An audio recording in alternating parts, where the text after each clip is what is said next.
Hi friends, ఈరోజు Sunday special chicken fry అండి. దానికి కావలసినవి చికెన్, సన్నగా తరిగి పెట్టుకున్న పచ్చిమిర్చి, ఆనియన్, టమోటా, అల్లం తెల్లగడ్డ పేస్ట్, పెప్పర్ పౌడర్, కొత్తిమీర, పసుపు, ఉప్పు అండి.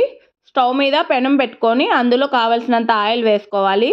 ఆయిల్ వేడయ్యాక పచ్చిమిర్చిని అయితే వేసుకొని పచ్చి వాసన వెళ్ళేంత వరకు వేయించుకోవాలి. తర్వాత అందులో ఆనియన్స్ వేసుకొని ఆనియన్స్ని బాగా వేయించుకోవాలి. అవి బ్రౌన్ కలర్ వచ్చాక అందులో అల్లం వెల్లుల్లి పేస్ట్ అయితే వేసి ఆయిల్లోనే అల్లం వెల్లుల్లి పేస్ట్ని బాగా పచ్చివాసన వెళ్ళేంత వరకు వేయించాలి. తర్వాత అందులో టమోటా వేసుకొని టమోటాని మొత్తం బాగా వేయించాలండి.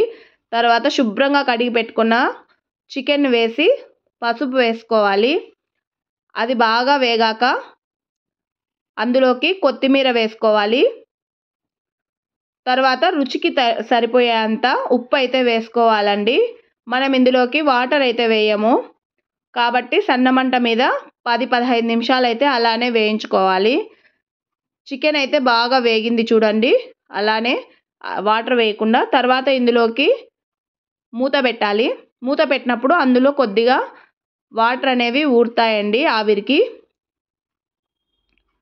తర్వాత ఇందులో పెప్పర్ పౌడర్ వేసి కొత్తిమీర వేసి 5 మినిట్స్ బాగా ఫ్రై చేసుకొని దించేసుకోవాలండి. తర్వాత మన దగ్గర ఉంటే క్రీమ్ అయితే వేసుకోవచ్చు, మన దగ్గర లేకుంటే క్రీమ్ అయితే ఆప్షనల్ అండి, ఉంటేనే వేసుకోండి. ఇది చపాతీ లెగ్ కానీ రైస్ లెగ్ కానీ చాలా బాగుంటుందండి. పిల్లలైతే చాలా ఇష్టంగా తింటారు. ఒకసారి ఇలా ట్రై చేసి చూడండి, చాలా ఎమ్మీగా చాలా బాగుంటుంది. నచ్చితే లైక్ చేయండి, షేర్ చేయండి, కామెంట్ చేయండి.